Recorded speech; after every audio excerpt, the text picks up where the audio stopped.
Well, hello and howdy. We're back. We're back. It's been Wow. 2 months, I and know, here we man. are. Needed the time Wednesday. off. How was your break?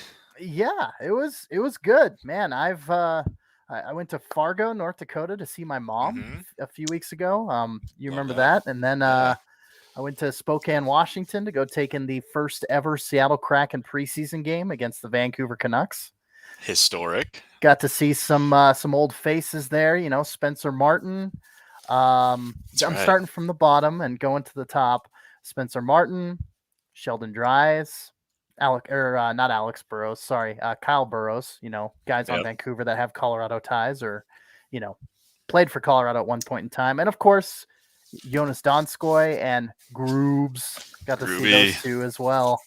Very, very strange to see those guys in Kraken jerseys, but Yeah. it is what it is. That's the nature of things. But how about yourself, man? It's been a couple months. Yeah, What I have you been know, up dude. to? I guess I owe an apology to my followers and readers of, You're of Colorado hockey now. I took some time off. I logged out of everything. Like I don't think I really even tweeted or posted anything for 2 or 3 months there. But it was a nice break. Had to focus on some other things and just spending time with friends and family. But I'm stoked to be back. And the weather right now. I'm looking out my window. It's like 56 degrees, cloudy. It's fall weather. Hockey's back. Got our first preseason game last night. I'm ready to go, man. I'm feeling it again. I'm excited. did you get some rain over there? We did. Yeah, it came down Yeah. pretty hard for like 15 minutes, and then sun came out. Now it's kind of hmm getting gray, but it's nice. We're officially in fall. Yeah. It's my The favorite cold time of the front year. has. Yeah, the cold front is here, and yeah, it's nice. I like winter and the snow, but I mean fall. You can't really beat fall. There's something about it, man. That yeah, it's Yeah, good ski stuff. season, hockey season, Yeah, all yeah. my It's favorite things. So it's all tied together. So, yeah, well, hey, episode number 27 of Front Range Hockey. It's Wednesday, September 29th, 2021. We are going live for the followers that are viewing us on YouTube. And we thank you all for tuning in. Thanks for sticking with us. We're back. And like Scott said, him and his 3,000 plus Twitter followers, you eclipsed the 3K mark I this did. off Yeah, season. Good work, nicely done. I'm just at 1,300, but I say just, but I appreciate every single one because got a lot of followers and I yeah, whether it's 3,000, 1,300, or 3, I'm grateful quality for over quantity. That's what it's all quality about. over quantity. Absolutely, absolutely. So yeah, here we are back at it again, and yeah, for Scott McDonald over there, Colorado Hockey Now and Pro Hockey Writers Association member. Always forget to tout that credential over there. you, you don't have to. It's Oh, I don't have to, but it's always fun to say, "Hey, this guy's important. He's got a credential. I Look wouldn't at say him." that. I wouldn't say that, but I'm CC Hawkley, AHL editor and Colorado Eagles correspondent for Full Press Hockey, and we're back. It's been a couple months, and we got one in under the gun for the month of September before the clock rolled over to October. So let's get started, Scotty. First things first. Avalanche training camp, September 23rd through 27th. Like you mentioned, first preseason game was last night on Tuesday, September 28th. First and foremost, man, you're hitting the ground running, boots on the ground. What are you thinking?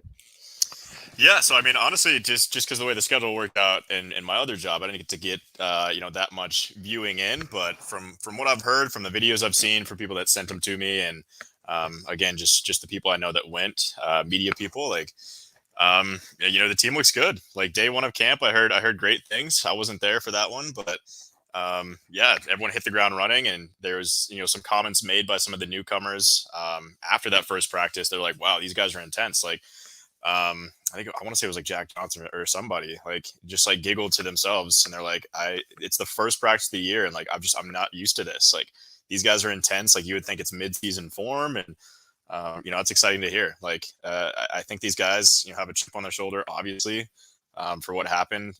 Honestly, the last 3 years, but going into last season expecting to be compete for a Stanley Cup and to be disappointed and honestly take a little bit of a step back in the postseason, I think kind of sucks. But I think we're seeing we're seeing some intensity in camp, and that's always great because that's where you set the tone. That's where everything starts. It's where the season begins. Where the guys get their legs under them, and it's good to hear. All the reports I've heard from camp are that it's intent, and intensity is really all you need. Like the legs will come eventually, but it seems like everyone's physically fit.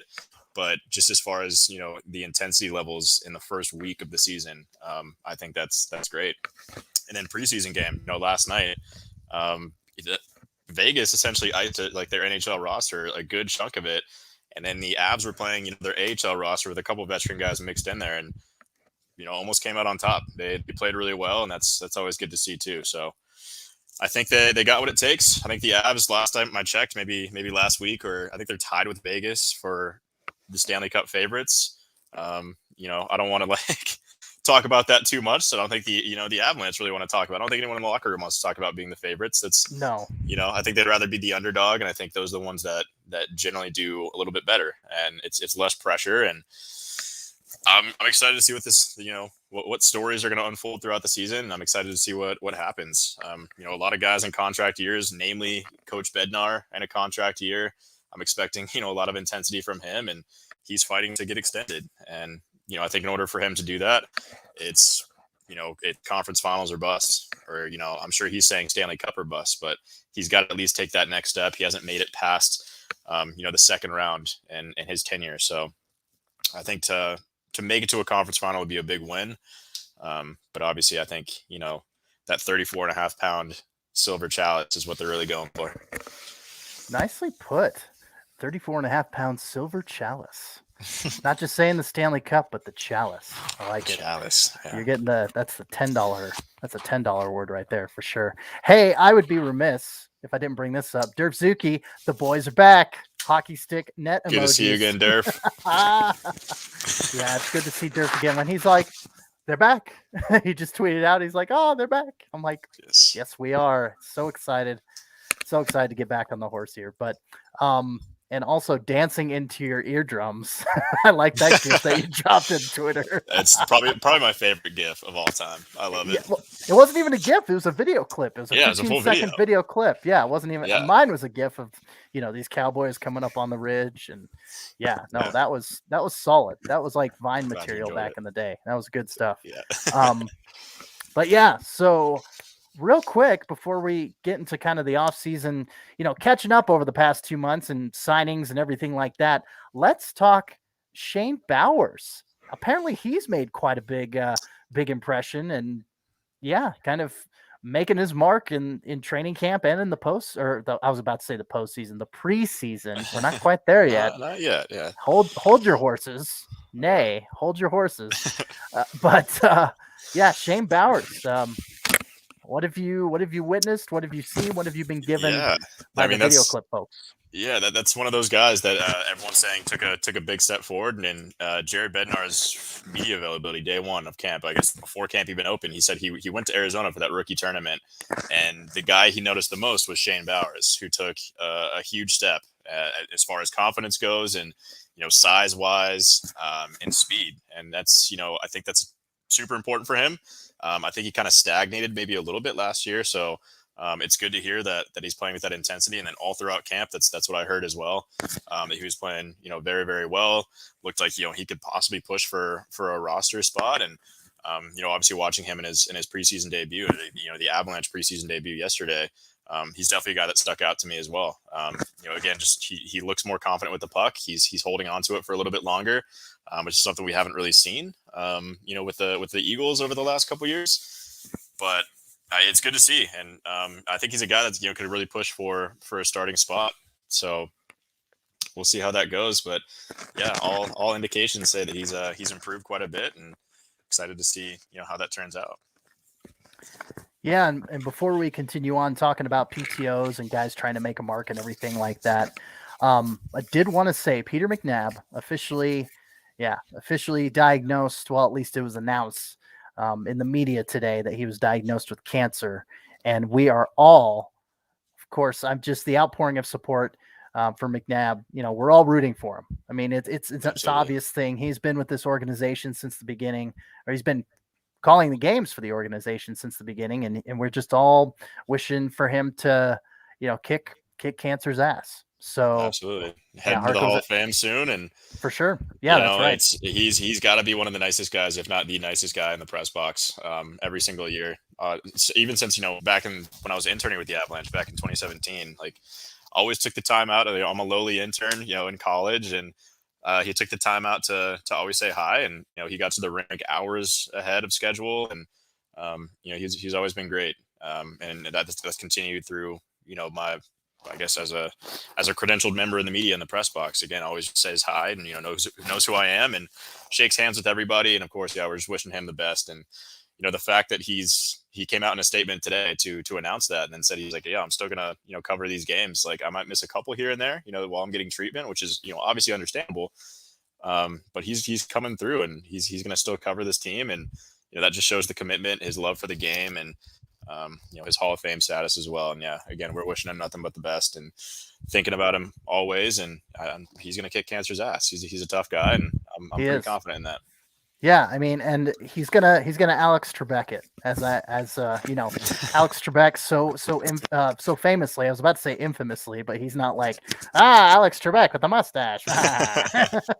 No, Alex Trebek famously, working through, I believe it was pancreatic cancer, and yeah, I lost my grandpa to pancreatic cancer. That thing is that's debilitating. I mean, any cancer is debilitating, but yeah, but I mean, to work through that and to go through chemotherapy and things like that, it's just.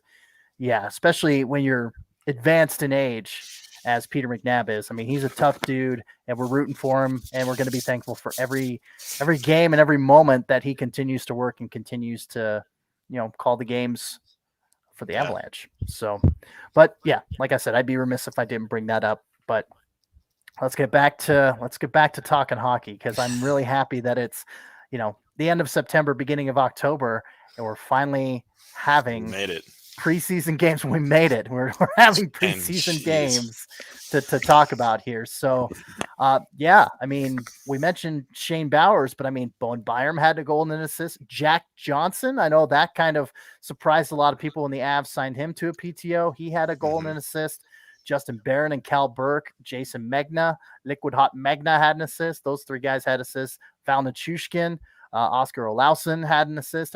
Or he had a goal, actually. Am I saying that right? Olausen? Yeah, I think so. Yep. Okay. I just don't want to butcher, Swedish names. Sometimes I can stumble over my Scandinavian names. So yeah, but I mean, all those guys contributed points. And like you said, when I saw Vancouver and Seattle play, Vancouver kind of had the same, they put Artur Silovs in net. And Spencer Martin came in halfway through the game. Long and short of it, Vancouver, Colorado, adopting the same AHL guys on the ice, kind of, flushing out. Okay, who's gonna make an impact? Who do we got here? We already know the given factors, and Gabe and Nate and Miko. The top line, and even the second line. So to kind of flesh those other guys out and those unknowns, I think it's a great thing to do for the Avalanche. Yeah, and it's pretty standard for the first few games of the year, especially they tend to not, they'll rest the veterans on the road, keep them at home to practice, and then they'll usually kind of showcase them in front of the home crowd during the preseason. But again, your top line, you're not going to see very much of them. If they are playing, it's maybe 10 minutes in the game. They'll probably get 2 games in, 3 games in, something like that. But yeah, I mean, it's good to see this in the first, the first preseason game. Of course, we're expecting a pretty young roster, and it's kind of what we got. But it was good to see some of those guys stepping up. Oscar Olausen, scoring the first goal of the season for the Avalanche, and his first goal in his, his debut in the NHL that was awesome to see. And tweeted this out while I was watching the game last night. I mean, obviously we just talked about Shane Bowers. He was very impressive to me. But Val Nichushkin, he's a guy that. Bednar and Camp said that he's expecting him to kind of push for that second line position, and it's kind of maybe between him and Alex Newhook, but it seems like he's going to trust Val Nichushkin in that spot, and it looks to me like he took a step forward. I think in the offseason he looks faster, again more confident with the puck as well, and charging up those boards like he always does, and he made some nice plays, drew some penalties as well. And, he's a guy that I think I definitely trust him on that second line. And I'm excited to see what he can bring in, and I'm expecting kind of a breakout year for him, especially if he's playing second line minutes with some offensive playmakers and not kind of buried in that middle six or bottom six spot. I'm expecting a lot of offensive production, which has probably been like Tyson Jost, the biggest complaint that people have against those two guys are their lack of offensive production. But they're great on the defensive side of the puck, and if they can really round out that offensive side of the game, they're dual threats. They're the complete package, and I think we're going to see breakout season for Nichushkin. Like I would say 20 goals is not out of the realm of possibility. Maybe 50 points, something like that. That's to be expected from a second liner. And again, I know it's super early. Like I tweeted this out at like the end of like the first period, so he's probably played 5 minutes of action in the entire season so far. But I was like, wow. I mean, he looks faster. He looks speedy and confident, and I'm expecting some good things from him. So I'm excited. Yeah, and it was interesting because we kind of ended the season, of course, with Alex Newhook coming into playing for the Eagles, and then getting, like, we both of us didn't expect for him to get time with the Avalanche the way he did so soon. But I mean, when you're showing out the best that you can, I mean, same with Sampo Ranta. I mean, both of those guys, I mean, they impressed. I mean, they just stepped it up with the Eagles. It's like, all right, let's see if we can give these guys a crack at the NHL level. And the fact that Val Nichushkin has now become the surprise, second liner, the guy that kind of will bump up there to be that second line guy to replace Brandon Saad. Well, you can't really replace Brandon Saad, but to take his place now that he is with the St. Louis Blues organization. Yeah, it's interesting. It's always interesting how the hockey landscape is always shifting. You've always got the sands of time moving, and it's like, oh, maybe Newhook will take that, second line spot, and then you get Nichushkin. And so, yeah, it's always it's gonna be a younger team, this year, and that's not a bad thing, right? Like we kind of expected this at the end of last season, and Joe Sakic going all the way back to the trade deadline in 2020, I guess early 2021.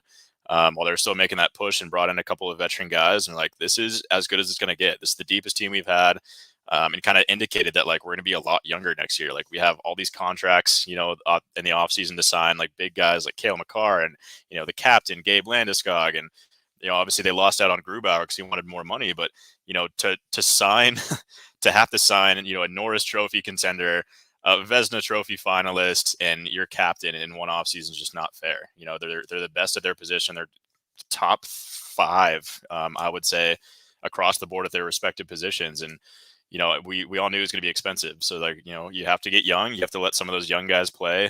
That are on entry level contracts that are they're doling out $800,000-$900,000 a year. That's really all the Avalanche can afford. So Nichushkin's a cheap second round option, and like Newhook, I'm excited to see what he can do. I think he's a lock for the spot, and we get guys like Logan O'Connor. We could talk about that a little bit, signing a 3-year extension, the Colorado kid.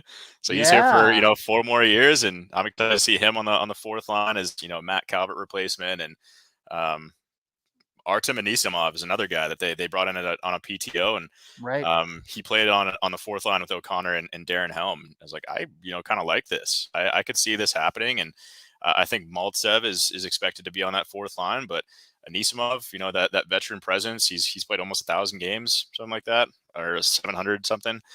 I think that could be an exciting like blend of veteran and speed on that fourth line. That's super intriguing. And again, it's going to be a lot of young people, and we're expecting the Shane Bowers and the Martin Kauts even to really have a great camp and push for a bottom 6 role. And if they don't make the opening night roster, like they might not. I still think they're going to get a few games, Shane Bowers included. So a lot of people over the last few years have been begging to see Shane Bowers in the burgundy and blue and to make his NHL debut, and everyone's shocked he's a first rounder and he's not doing it yet. And I think this is the year that we see him get a dozen games in the NHL, and who knows, maybe he sticks. If there's something to be said about development, you definitely don't want to yo-yo the guys back and forth between the NHL and the AHL. And so to keep Bowers at that AHL level, I think is pretty savvy. You mentioned, Anisimov, and him and Jack Johnson and Gabriel Fontaine, the 3 PTOs coming into training camp.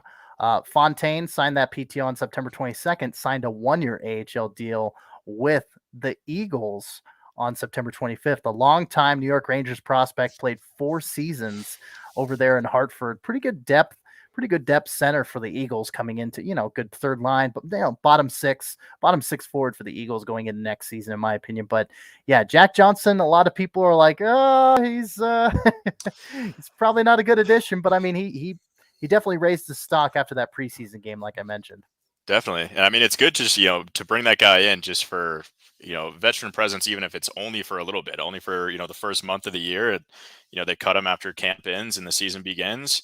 It's still nice to kind of have that. And like, who knows, it could be one of those surprise things. He's kind of floated around the NHL. He's been a bit of a journeyman. After being a top, I don't even know when he was taken. I think he was top 3 in whatever year that was. But he's played, almost 1,000 games, played for a bunch of teams. And, I know Adrian Dater, he thinks that he's going to make the team. I don't think he's going to make the team. I just don't see where he fits.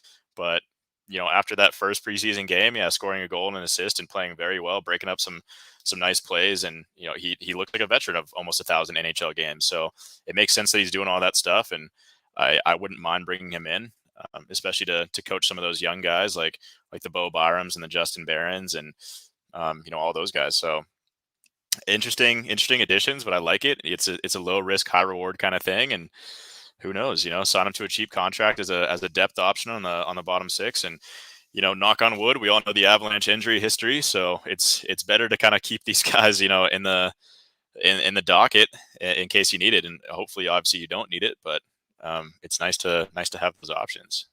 Definitely. Depth is important. The Avalanche have had it in spades over the past few years, but my God, have they had, depth can only go so far when you're going to Michael Hutchinson in the playoffs or, Andrew Hammond.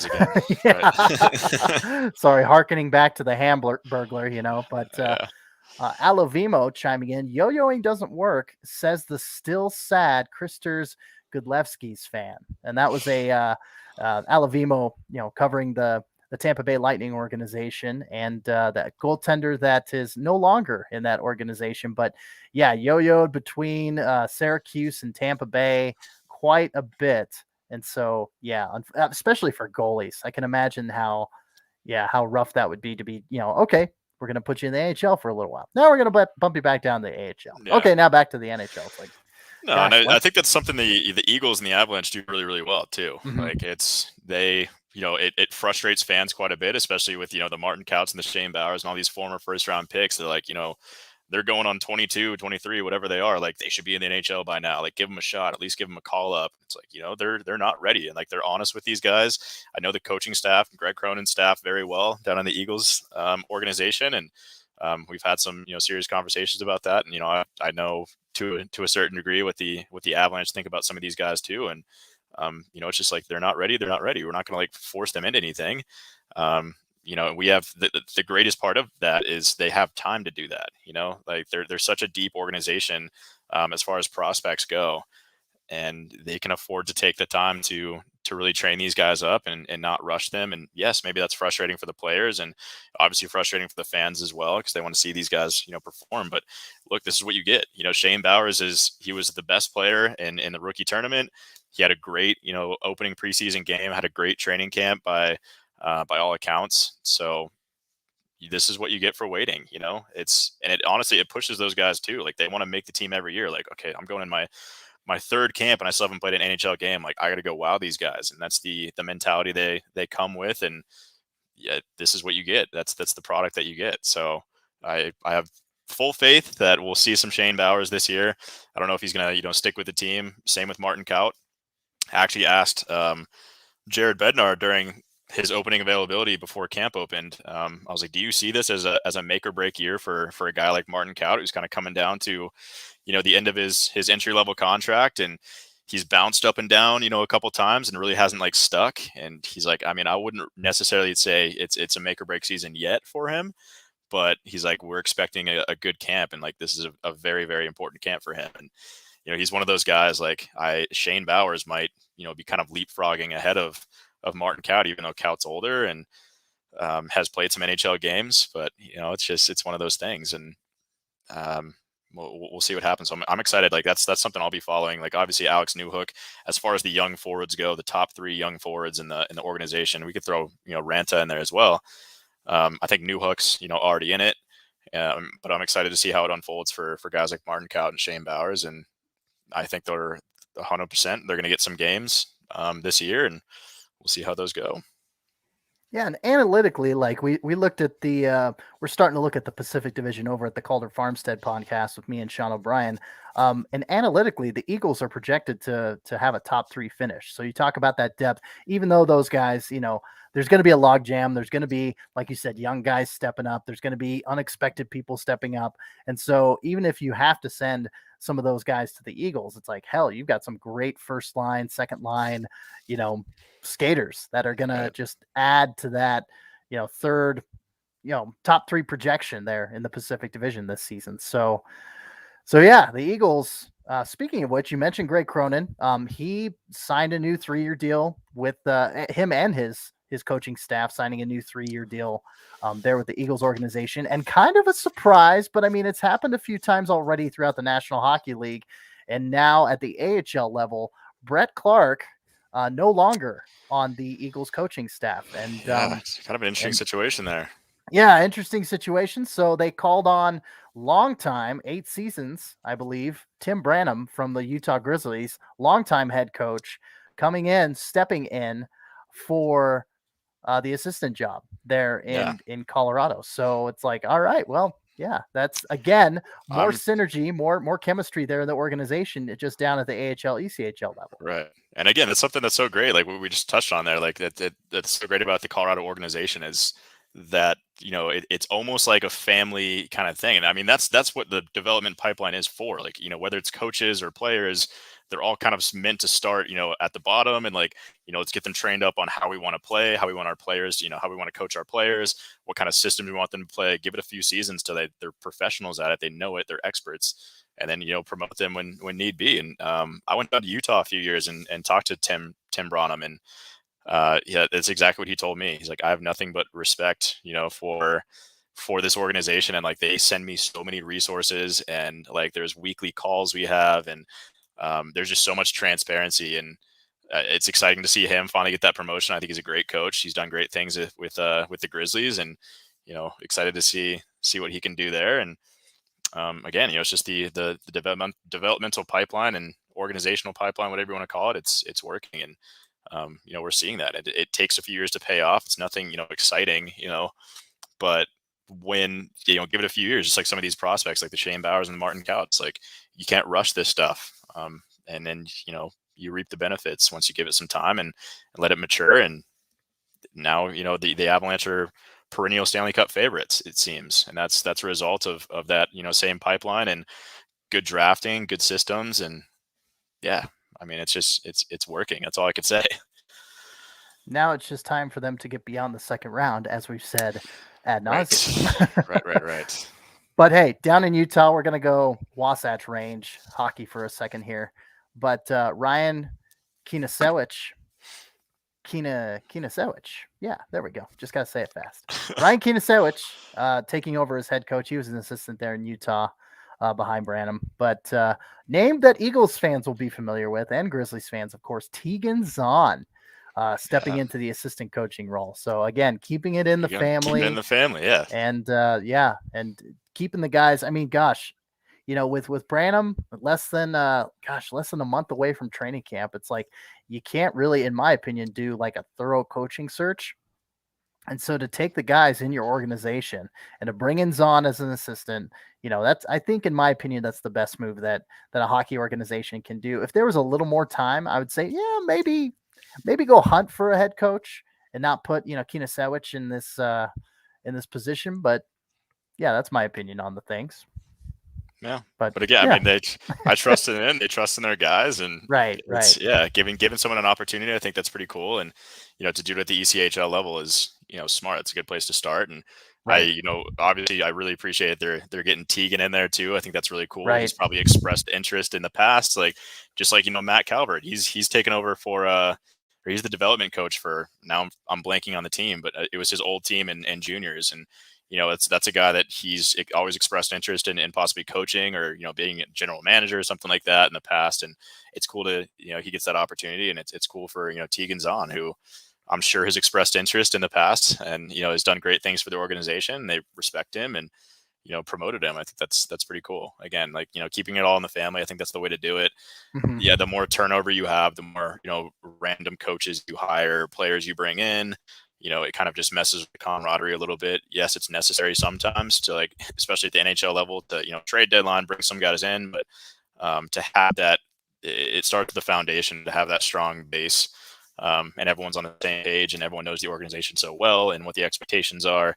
I think is super important, and it really fosters a great pipeline. And you talk to any of the guys at any level, whether it's when I talked to Tim Branham back in the day in Utah, I talked to Alex Bocage as well, who just got sent down today, who was in Avs camp, played in the preseason yesterday, and just got sent down to the Eagles. But he's a guy too. It's just like, I think it was his first game or first cup. I think it was his debut with Utah. It's like first pro game, and he just told me, he's like, these guys have been nothing but great. Like, even when I was in juniors, I'm not even like on the team really, but they're always checking in on me and doing all that stuff. So it's pretty awesome to see that kind of stuff. And again, it just works out. It creates a nice environment. Well, it's like you mentioned Oscar Lawson, first round pick for the Avs this season, 18 years old, getting some reps in, getting to take some preseason games in, but, still committed to the Barrie Colts after he signed his ELC just a couple of weeks later of the OHL. So he's going to be starting his major juniors career after the preseason and everything like that. So, yeah. But yeah, I mean, he's a guy I expect him to play quite a few games, and you always want your first rounder. He's the newest first round in the organization, and looks pretty great, all things considered. And I think he's making a smart move too. He kind of surprised everyone on draft night when we talked to him. He said, the plan is to go back to Sweden and play with the team he played for the past couple of years, and kind of just shocked everybody. And I think the Avs persuaded him to come to North America, learn on North American ice, and get in the major juniors, and just kind of follow that pipeline. I mean, how many times, like, take a shot every time we say pipeline, but it really just like, the Avs are trying to get that pipeline back to and because I'm right drunk. Yeah. I'm so drunk right now. that was 3 shots in the span of like 30 seconds. But yeah, I mean, so because right now, like, the pipe. God, I need a new word. The the organization's prospects, I guess, are a little less replete than they have been in the past, because we're starting to see those guys get promoted. Whether it's the Shane Bowers or Bo Barnes, a guy expected to be a top guy, even like Justin Barron. Like, we should talk about him for a minute. Like, he was the other guy that going back to my initial point about how Shane Bowers impressed. Bednar also said, he's like, on the back end, like, I was just so thoroughly impressed with Justin Barron, who has only played a handful of games in the AHL, and just came over from was it Halifax? Yeah, the Mooseheads, when he got drafted, and finished the year there as captain, promoted to the AHL, played really, really well. And so, yeah, he's making tape to tape passes. Like, he looks so confident with the puck. And I tweeted this last night that I get some serious, like, Alex Pietrangelo vibes. Like, he's not as big yet. I mean, the kid's 18, 19, so can't expect him to be that big. He's going to fill out, but he's tall, and he'll fill out eventually. And again, he just looks so confident with the puck, was making like these cool little passes, like, behind the back, just like he's a creative guy on the back end. And then I think they kind of drafted him more as a stay-at-home, like, hybrid guy, I guess. But I think we're seeing more of that offensive talent that we weren't expecting. That's kind of like coming to fruition a lot earlier than expected. And he's a guy that I expect him to be the last cut of the training camp. We're down to 47 players as of this Wednesday, and I think he'll probably be cut 26, 25, something like that. They want to see him, and he might be a guy that surprises everyone and gets a call up as well. And we'll see how he does. Like, I expect him to start with the Eagles obviously this year, but he's going to be a very impressive guy. And it's, again, crazy just how deep this team is, especially on the back end. Like, these guys are all projected to be top 4 defensemen, like, in the NHL in the next 5 years, and that's crazy. It's just it's such a deep team, and they're rich with defensive talent. And it's one of those situations where, like, that's what I was saying. Like, I don't know if Jack Johnson fits on this team. Like, they're just so loaded already. Like, you want to give some of these young guys time, and I think they're ready.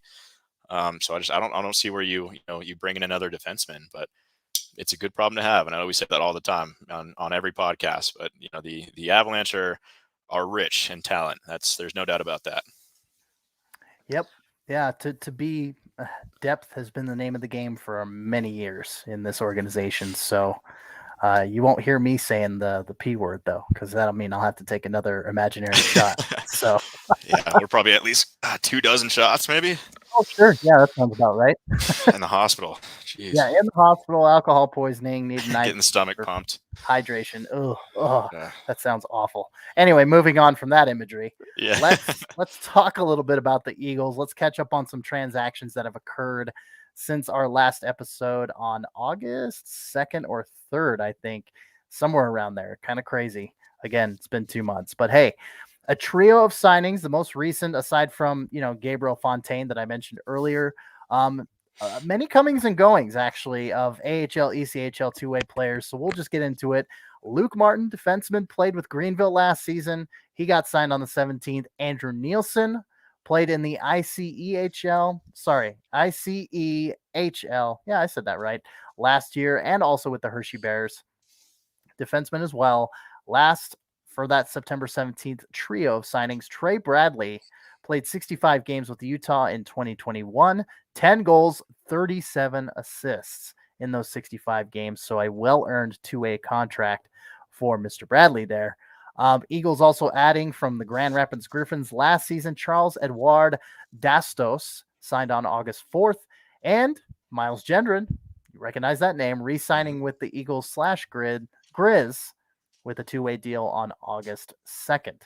So with those guys, let me transfer over to some other guys that people were looking at. Of course, Dennis Gilbert, the last restricted free agent out there for the longest time, signed his deal. He signed that contract, that restricted free agent contract on August 16th. I'm talking about all these additions. Now I'm going to talk about a subtraction. Mike Vecchione didn't really get a chance to showcase his talent with the Eagles last year. I'm assuming because of injuries, didn't play a whole lot, but he departed. He signed a two-way deal with the Washington Capitals. So expect to see him with the Hershey Bears in that organization next season. So a lot of those guys. Do you think Vecchione is going to be missed? I mean, I know you didn't catch a whole lot of Eagles games last year, but Yeah, not really. So maybe I'm not. I can't really comment on that. But um, I think with the replacements we have, like I don't really think he's going to be super missed. And they brought in some talent, and I'm excited to see how that goes. But yeah, I mean Vecchione was great and limited role that I saw him, but yeah, I mean I have full confidence. Like the Eagles are expected to do really really well this year, and new contract with Greg Cronin, and again all the talent that they brought in this offseason. I think they should be pretty solid this year. I'm excited to see that. last but not least, I mean, another departure, but you love to see it. Parker Gahagan kind of bounced between the Eagles and the Grizzlies last season and showed out. But the fact is that the Colorado goaltending pipeline is stacked. And if Gahagan got an opportunity to get an AHL deal elsewhere, which he did, he should have taken it, which he did. So signing an AHL deal with the Milwaukee Admirals on September 7th, well-earned AHL contract for Gahagan, who's been in and around the Colorado organization for a few years now. But hey, Admirals projected to be the top of the Central Division this year by leaps and bounds, and to be affiliated with the Florida Everblades, who are perennially a great team in the ECHL too. Good for Gahagan. Good for him to be able to have that opportunity to be a part of another successful organization and their minor league teams. So Absolutely. congrats to him. So that's really all I have in regards to the Eagles. Don't want to dive too much into it because camp hasn't started yet and everything, but that just catching up on signings and things like that. And Eagles, they have a new Pacific Division foe, 9 teams next season in the Pacific Division in the AHL. Quite a bit. With the Abbotsford Canucks moving over from Utica, New York, to be, as Vancouver's AHL affiliate. It makes the most sense to have your affiliate close by, just an hour east of Vancouver there. That kind of sounds familiar. An hour away from your NHL team. I think there's another club. Be. Yeah, it's following the Colorado model, huh? Exactly. So good for them. bringing their AHL team closer. And like I said, a lot of former faces from Colorado, and Sheldon Dries and Kyle Burrows, even Spencer Martin. So you'll see those guys when Abbotsford rolls into Loveland later on this year. So anyway, let's talk collegiate hockey. Quite a few quite a few signings going on. DU has, let's see, August 3rd. So I think the day after our last episode, Cooper Pearson from Shattuck St. Mary's, 15U AAA college commitment to DU. Jack Dormus, am I saying that right? Maybe. Yeah. Haven't heard it in person yet. So Sure. Hey, well, we'll say Jack Dormus. He signed with the Tulsa Oilers over there in the ECHL. Jaakko Heikkinen is also leaving. He made that announcement, or it became public on September 21st. So he's going over back to Scandinavia there. I'm not quite sure where Kupa HT is, but sounds like it could be in Liga or something like that. yeah, So probably Swedish, maybe Finnish. I don't know. I mean, I think he's Finnish, I think. So it would make sense that he's there. Yeah. Right. But yeah, you lose a Scandinavian guy, you gain one the next day on September 22nd in Lucas Olfstad, coming over from the Dubuque Fighting Saints. That's a college commitment anyway. And then 2 days later on the 24th, Samuel Harris, Sioux Falls Stampede currently, he also committed to DU. And with all that said, DU's first game is at Magnus Arena on October 8th against the Arizona State Sun Devils. So that'll be a fun first game for DU I'll be coming up going here. to that one for sure. Oh, you will? Okay. Yeah. Very nice. Cool. Well, I'll be looking forward to seeing that there on homecoming weekend for them. I wanted to go to Colorado College's home opener, which is taking place that brand new arena, huh? That brand new arena. I wanted to get in there and see it on October 8th, Friday, against St. Lawrence. However, I am going to be in Washington, D.C. So I am taking one last trip before the season starts, and gonna go to D.C. and check out the history there. I've never been to Washington, D.C. It's a beautiful city. So, yeah. I've been there. I've only been there once. Definitely recommend going on the Segway tour. You look dorky, Segway tour. Yeah, it's pretty awesome. If you've never been on a Segway, it's great. It's a great way to get around town and check all the monuments are like right there, like within a mile of each other. And yeah, it's obviously a very historical place, and it's beautiful too. I don't even know when the cherry blossoms, you might have missed those, but that's like the big thing in like the summer. They like it's kind of like how the leaves change here in Colorado. Like you have literally like 5 days, and then that's about it. The leaves change, they fall off, and yeah, the cherry blossom was the big thing. I think it might be like early summer, like late summer, so we might have missed it, but we got there just on the tail end of it, and it's pretty gorgeous. So you'll have fun for sure. Yeah, I'm looking forward to it. I saw another person on Facebook was doing the Lime scooter around DC, which it's exactly the thing. If you just get some mobile transportation, we're not going to be renting a car, me and my girlfriend, so we're just gonna go for it. And we've got some friends there too that we're going to be staying with for a few days, and so we're going to hang out with them and let them take us to some of their local haunts. Since they moved to DC in the pandemic, they're kind of itching to get out as well. So anyway, makes sense. Wait, real quick, have you ridden one of those like Lime scooters or lift scooters? Never, not once. Never have. Nope. Dude, you're missing out. It's my favorite. It's my favorite method of transportation. I swear to God. I mean, especially living in like downtown Denver, they're everywhere here. Sure. And if you want to go to like a restaurant or a bar or whatever, it's like a mile away. It's so cheap too. I think it's like 20 cents a minute or something like that, and it takes less than 10 minutes to get across town. It's like the whole thing costs like $3 by the end of the ride, and you'll have a fun time doing it. It's great. It's pretty awesome. Beats the hell out of an Uber, that's for sure. Yeah, like the Uber would be like $40, to go 2 miles. Sheesh. But and you're gonna stop in traffic, and it's a whole thing. But well, back to Colorado College. Sorry about that. Anyway, yeah. Talked about the home opener there at the shiny new Robson Arena. Just a couple commits that Colorado College had in the time that the 2 months that we've been off. So you have Evan Werner, the forward from Youngstown, the Youngstown Phantoms. He committed to Colorado College on August 25th. And Nathan Murray, also a forward from Honeybaked 15U AAA, committed to Colorado College on September 15th. So you've got those two guys joining the club. And getting ready to. Well, they haven't joined the club yet. They've committed to the club, but yeah, getting ready to open up that Robson Arena. I really wanted to go to that game because it would be so fitting that I went to one of the last games at the original Broadmoor World Arena, and seeing Robson Arena gives me such old school Broadmoor World Arena vibes. Yeah. Like it does. It's small, it's intimate, even the slanted roof a little bit. I know the original Broadmoor, it used to be like a horse stable or something before they made it into a full-fledged hockey arena. So it kind of had a curve to it, and definitely you could tell it was retrofitted, but I mean, it was intimate. It was a great barn for hockey, and I feel like Robson Arena is going to be the same for sure. So yeah, maybe we'll have to make a road trip, maybe a Front Range hockey road trip. Yeah, I've actually never been to a Colorado College hockey game. Yeah, I go to the DU ones, but yeah, never been to CC. So gotcha. Yeah, maybe. Yeah, let's take a road trip down to Colorado Springs, and we'll make that happen. Okay, that's on the list. It's been added to the list. Here we go. Last but not least, of course, we've got Air Force, and let's see here.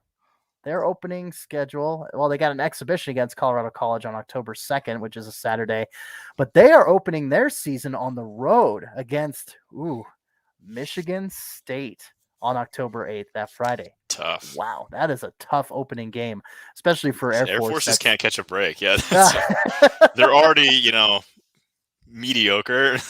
And have been for a while. Putting it nicely. Keep hitting them against like really tough opponents. So yeah, that's tough. So they open it Michigan State, not just Michigan State, but on the road. Let's maybe see some positives here. Let's look for who has signed with Air Force here. Have you ever been to an Air Force game? I've been to an Air Force basketball game. Oh, back when I was at the CU Independent as a student at University of Colorado. Yeah, we drove down there, covered a game, and obviously the Stadium Series game too, LA Kings and Avalanche when they had it at Air Force Stadium. Right. But I've never actually been to an Air Force hockey game. Gotcha. So okay. Well, we might have to. Yeah.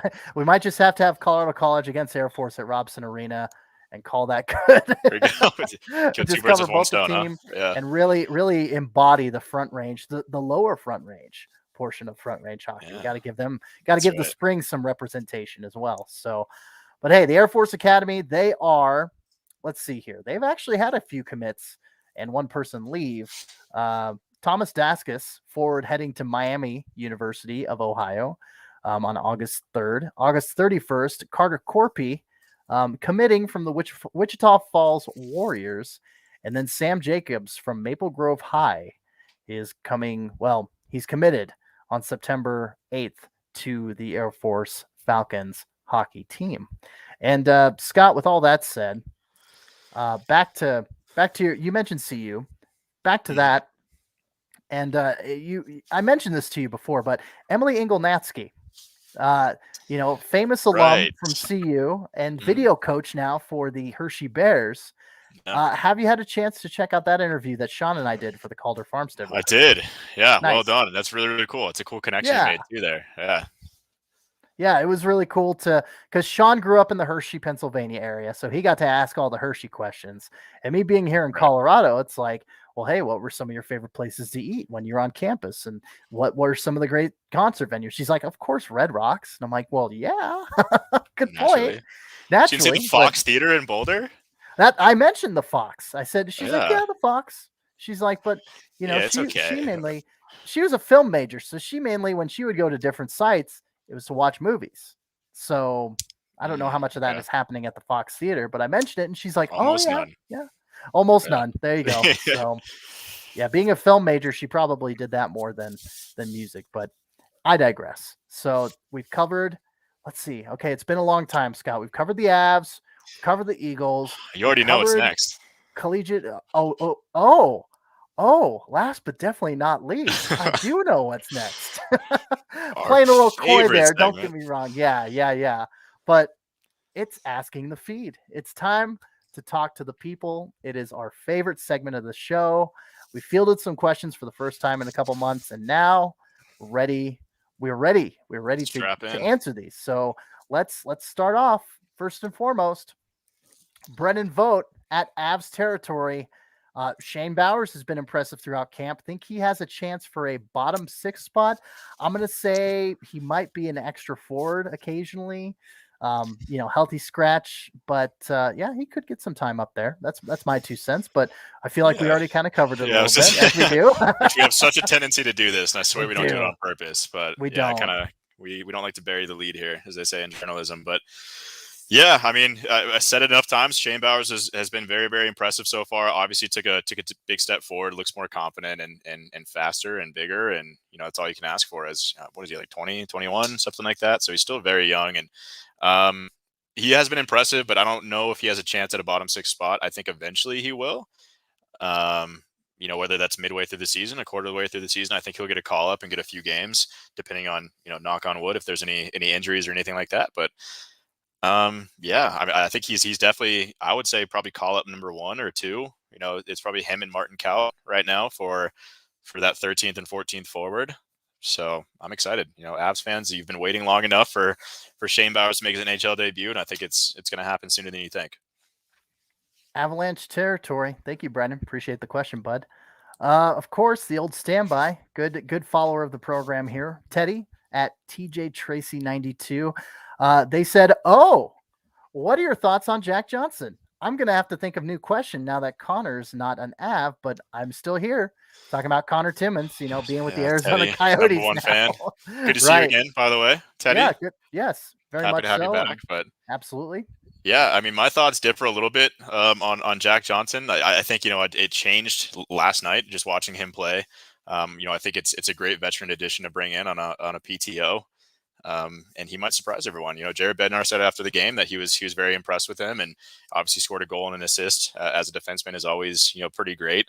But you can't sleep on the fact that Shane Bowers kind of set that up, won a big offensive zone draw, and set that up. So I totally forgot to mention that when we were talking about Shane Bowers, but just another nice play he made. As far as, my overall thoughts on Jack Johnson, Dater thinks he's going to make the team. I don't know if there's a spot on the team for him, but I think it's an intriguing option. I'll leave it there. I need to see more of, preseason action, but I just don't know where he fits. There's only 6 defensemen on the roster, and I think all 6 spots are filled right now. Oh, sorry. I thought you were going to add more to that. My bad. No, you're good. Pregnant pause. I'm like, is he? Oh, so okay. Did you forget to unmute? Yeah. Well, I a little bit of that too, but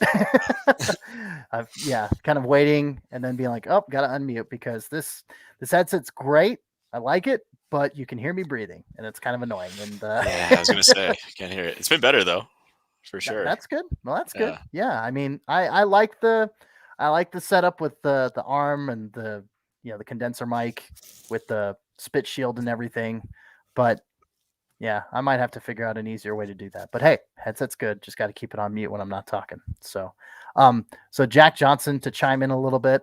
I've always been a fan of banana pancakes personally. I know the stuff that song, I know that the stuff he did with the Curious George soundtrack was pretty good. Phenomenal. Always a chill, Grammy worthy. Yeah, always a chill acoustic. Upside Down is a great song. It is. It really is. Yeah, and I know that there's definitely some baby making music for a lot of the couples that got married young in my age bracket. So that's right. I wouldn't necessarily qualify it as baby making music, but to each their own. Everyone's got their own vibes. Sure. So no, that's very true. That's just the cliche that was thrown around because I went to a small private Christian university and Jack Johnson was like, oh, Jack Johnson, secular artist. Well, that makes sense. Yeah. Right. Yeah, that makes more sense. I had to put it in context a little bit. The Hawaiian heartthrob, if you will. The Hawaiian heartthrob, Jack Johnson. Not the guy on the ice. Oh, we're talking about the skater Jack Johnson. Yeah, what are your thoughts on the hockey player, Jack Johnson? He's all right. He's okay. Not as good as the artist. Yeah, no, just looking at his, deeper analytics, it's like, yeah, I was kind of, taking my collar and being like, why are the Avs giving this guy a shot? But, like you said, depth forward never hurts to have more depth. So, and if he's showing out and already had a goal and an assist in the preseason game, then hey, why not take a flyer on this guy, especially if you could sign him for league minimum. So anyway, moving on to the next question. Thank you, Teddy. Appreciate the question, by the way. All right. We're gonna save Gil's question for last, as we always do. But hey, Fred J. Durfzuki himself, the Durfmeister, Durf McGurf. Um, how excited are you to be back? Which is a great question. What is your thought on camp so far? Any standouts or disappointments? Excited to be back? Yeah, hell yeah. Obviously, yeah. Obviously, no. I mean, that was a great question. I mean, we're excited. We're glad to be back. Good to see my buddy Scott again. So, I mean, we'll just get that out of Likewise. the way. Yeah. Yes. Yeah.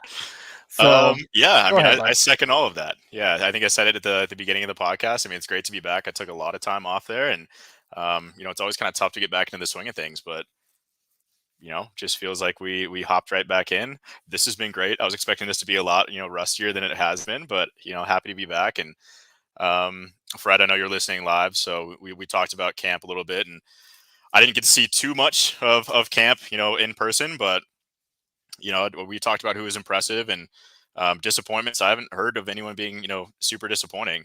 I guess, my biggest thing was probably the guys that got sent down today to the Eagles, like, the Alex Bocages and the Nick Henrys who, have been to a few camps now, Nick Henry especially. And, it's just one of those things. I don't, ever see him being more than, an AHL depth guy, unfortunately. But I guess those were, probably the disappointments, but I think there's more positives than there are negatives so far. And, like I said, everyone's, out of camp is saying how intense it is. And everyone's bringing it every single day. And that's, not super common usually in training camp, like captain skates and, this early on in the season to see that. So it's awesome to see. The Avalanche know what they have to do to get this thing done. And now's the year, it's been the expectation for a few seasons now that they've been the Stanley Cup favorites, and it's time to capitalize on that. And I think they're showing that out in training camp so far.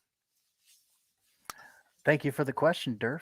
And yeah, it's definitely a different, different type of chemistry I have with Scott than I do with Sean on the other podcast. And we're diving into season previews for all 31 AHL teams this year, so that's quite extensive. Deep diving into these players, talking about their strengths and weaknesses, and then coming back to front range hockey and getting to dialogue just about the Avalanche, the Eagles, the Grizzlies, Pios, Shooting the shit. Tigers, and yeah, exactly, shooting the shit. It's a much different dynamic. They're both great dynamics. I enjoy Sean just as much as I enjoy Scott. So it's just, yeah, it's a different program. So it's good to be back, man. It's good to be back. Oh. First of many. This is like season 2, episode 1. We took some time off and we got renewed for another season. And you guys listen to this for some reason, and we're excited to be back. So we got picked up for season 2. Always good. We're on a year by year basis here with that's right. Not Netflix, but full press. Hey, maybe one day. Let's not rule it out. Yeah, true. We'll get there eventually. Full Press Radio Network. Yeah, we're definitely grateful to be a part of under their umbrella for sure. So Fred, Durf, good to see you again. Good to interact with you again. And last but not least, of course, Gail Mainklang at Gil, not Gail. Hello, adding an A. Let's finish strong here, CC. Gil Mainklang, Gil _ Mainklang. Okay, so you've mentioned that you're a Will Ferrell fan, correct? Me, of course. Yeah, who's not? Yeah. I'm just not as big of one as you because I haven't seen some of his movies, but Gil said, rank these Will Ferrell movies. And I'll let you go first because I have to amend the list a little bit because I haven't seen all these. Yeah, the other I didn't guy, realize he was... Oh, go ahead. No, go ahead. No, you go ahead. You got to finish off the question. Okay. The other guys, Anchorman, Old School, and Step Brothers. How would you rank those 4 movies? And what were you going to say? I was going to say, like, I thought I read the question wrong. I thought that was him ranking like what he would do, but he wants me to rank those 4 options, which honestly, correct. Gil, Yeah. I think you left a few off the table, but right. I mean, the fact that Elf's not in there is a little crazy to me. The other guys is good. I like, is it Daddy's Home? I don't know. It's like yes, with Mark Wahlberg. With it's another Mark Wahlberg one. I think I like that one over the other guys. But to rank your 4, I would say Anchorman for sure is probably my favorite Will Ferrell movie. Then you probably have to go Step Brothers, other guys, Old School. That's what I would say. And also, I mean, honestly, Talladega Nights. How did we leave that one off too, Gil? That's unacceptable. But I guess he only wanted to get 4 in there just to get our opinions on them. So wholehearted confession here. I've seen clips, of course, but Step Brothers I have not seen in its entirety, and I've also not seen Old School in its entirety. And so, yeah, I guess the Wow. millennials. Yeah, I know. Millennials are raising up their pitchforks as we speak on the program here. But I have seen the other guys. I have seen Anchorman, which is very quotable, very funny. So, but I petitioned him. I said, "Hey, can I throw in Talladega Nights and Elf in there?" which Oh you yeah, I'm seeing mentioned, that yeah, now. Yeah. yep, yeah. So I mentioned that, and he's like, "Yeah, Oh, sure." Night I at the mean, Roxbury is a good one too. Damn. Night at the Roxbury. Yeah, it's like, yo, these are like, tier 2 movies, honestly. I mean, Right, Step Brothers, Anchorman, of course, like that's probably tier 1, but right. yeah, Elf and Talladega Nights are, in my top 3. Hmm. And I also want to throw in Blades of Glory because that's an underrated Mm. one. Yeah, Hmm. I enjoyed that one. You had, you know, John Heder. Yes, Heater, John Heder. Heater, Heater. yeah. Thank you, Thank you John from Heater. Fort Collins, Colorado, by the way. Fun fact. Ah, I did not know Maybe I just that. made that up. I'm gonna look it up right now, actually. You should. But I swear I read that once. Fun fact: I lived in Idaho when Napoleon Dynamite came out, so Really? it Was that was filmed in Idaho? Was it like? Preston, Oh wow, I didn't know that. Idaho, Okay, Eastern Idaho, but gotcha. different world than Boise and Western Idaho. That's for sure. But anyway, so Sure was. Wow, he's I 43. He's about to be 44. What? hmm But yeah, he's born in Fort Collins. There you go. A cool. little local connection. There you go. Yeah. So Blades of Glory is a good one, but hey, yeah, Anchorman is probably at the top. I would probably put Anchorman, Talladega Nights. I might even put Talladega Nights. No, Anchorman's at the top. I had some, It's like a some 1A, 1B for me. sure. Yeah. Anchorman, Talladega Nights. Oh gosh. Well, actually, I think Elf is above all those three. Elf is a Really? great Christmas movie. Yeah, I'm Oh just yeah. gonna. It's Yeah, one of the best for sure. it is. It is, and I think it's a modern classic. I don't mind saying that. So okay, That's fair. Elf, Elf, Anchorman, Talladega Nights, and then you can throw in, Blades of Glory, and the other guys was okay. I thought the other guys was okay. There were some quotable moments in that. Don't step to Gator, of course. Oh, But Gil's chiming in live, so he's listening to it right now. what did he say? Man, I'm getting all kinds of flack. These weren't my top 4, just 4 that I wanted y'all to rank. I'll step it up next time.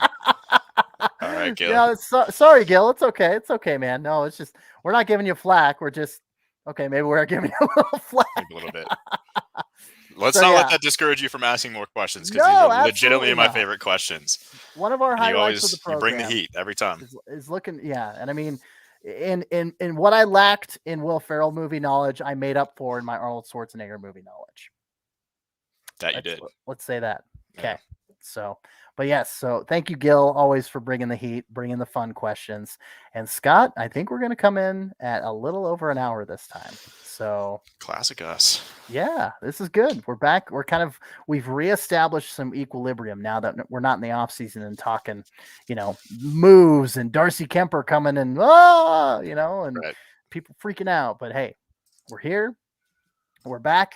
And season 2 of Front Range Hockey has kicked off with a bang for sure. So, it's exciting, and that's it. So, thank you guys for tuning in to Front Range Hockey. Unless you got something else, Scott, I didn't No, want to I cut you off. don't. Yeah, other than Okay. just happy to be back and excited Sure. to see what the season has unfold and see what stories we can come up with and to be back on a weekly schedule with you. Durf says, yes, I agree with that. Time flies when you're having fun. 2 beer glasses clink. Scott and I still have yet to meet in person. I mean, we've lived in the Denver metro area together It's for a inexcusable while. now at this point. It is, and we need to remedy that. That's for sure. But we will. We'll have to do it after the DC trip. So, but Okay. anyway, so yeah, thank you guys for tuning in, guys, gals, and non-binary pals. And don't forget to follow our show on pretty well any major podcast platform. We're talking Google, Apple, Stitcher, Spotify. We're on pretty much any major platform. So do that. Give our Twitter account a follow. As you can see, the handle scrolling below in the banner. If you're listening, it's at Front RNG Hockey. So go check us out. Go follow us if you're not already. And Scott, where can people find your work if they are completely in the dark as to who you represent and what and what you're doing? Yeah. Well, you can follow me on Twitter at offscottfree. It's at 0FFScottFree. We like to have fun over there. But, if you want to see stuff that's more than 280 characters long, go to coloradohockeynow.com. It's where I post my written work alongside Adrian Dater. Got a season-long credential. I'll be in the press box. Again, trying to bring the very best and really kind of lift the veil and uncover the truth behind the Colorado Avalanche hockey team. And that's where you can find me. Very nice. And of course, I'm CC Hawkley. You can find my written work at Full Press Hockey. Again, covering the Eagles. Going to head up to Loveland a number of times this season. So yes, I'm on the opposite end, literally, of the state of things and the state of Colorado. See what I did there? Hey, sure did. Also trying to lift the veil and get some good stories coming out of the Eagles and the AHL Pacific Division too. So check that out. That's at www.fullpresshockey.com. You can check out this podcast and a ton of other great hockey shows, plus other great sports and sports entertainment pods. If you're into pro wrestling, Full Press Wrestling is a thing, and it's quite good. We got some great pro wrestling correspondents, so go check it out on the Full Press Radio Network at www.fullpresscoverage.com. But hey, thank you for making us a part of your day here on, like I said, Wednesday, September 29th. And we're back, episode 27 in the books. For Scott McDonald, I'm CC Hawkley. Once again, for all the guys, gals, and non-binary pals listening in, thank you for listening once again. And stay colorful, my friends. Adios. See you next week. Yes, see you next week. Actually, I'll be in DC, so you won't see me next. You won't see us next week. But okay, 2 weeks from now. 2 weeks from now, bringing the heat. We'll be back on a normal schedule once CC gets the vacation out of his system. That's right. So, yeah, you but hey, once again, thanks, guys. Thank you, Scott. Appreciate it, bud.